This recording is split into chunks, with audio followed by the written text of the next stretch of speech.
ئەم ئێمە لە 24 نۆی 2019 وەکو هەواڵدەر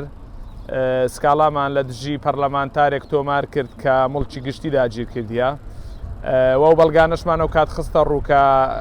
ئەو مڵکانە پەیوەندی بۆەوە نییە بەڵکو پەیوەندی بە مڵکی گشتیەوە هەیە بە نووسراوی ڕسمی تەبعاً بەڕێوەبەرایەتی تۆمارکردنی خانوبەرێک کۆیە و ئەو پێی وا بوو کە ئێمە تەشیرمان پێ کردو و ناومان زڕاندیە دۆسیەکەی ئەو داخرا بەداخەوە یعنی لەبەرەوەی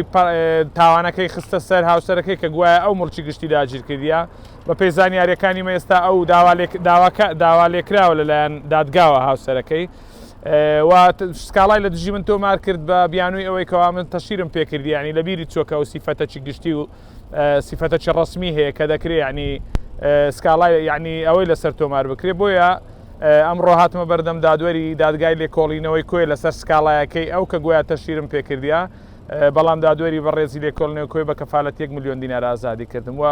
لە چەند ڕۆژی داهاتوو هەموو بەڵگانە دەخەمە ڕوو کە دەیسەلمێنم لە بۆ دادگا کە ئەو ژنە پەرلەمانتارە مڵکی گشتی داگیر کردیە. بەڵگەی ڕسمیم هەیە یعنی کتابی ڕسمی کە دەرێ مڵکی وەزارەتی مالیە و مڵکە ڕقەمەکەش ژمارە 127 مڵکەکە دەرێ پەیوەندی بۆ نییە بەڵکو پەیوەندی بە وەزارەتی مالیەوە ئەوە نووسراوەکەشم پێ حەز دەکەی تەسویر بکە. طبعاً لەسەر خۆی لابردیە لەوەی لەبەرەوەی سفەتی پەرلەمانتاری هەیە هەرچەندە یعنی ئیجراعات لە دژی پەرلەمانتارێک لە پرۆسەی لێکۆڵینەوە تۆزێک زەحمەتە لە بۆ هاوسەرەکەی ئاسانترە بەڵام دیارەوە ئەو های پێ باش بۆ لە بەرناوبانگ و ناو ئەوەی خۆی کە بیخاتە سەر هاوسەرەکەی بەڵام من جارێککە لەو کەناڵەوە جەخت دەکەمەوە کە ژنە پەرلەمانتارە مڵکی گشتی داگیر کردیە.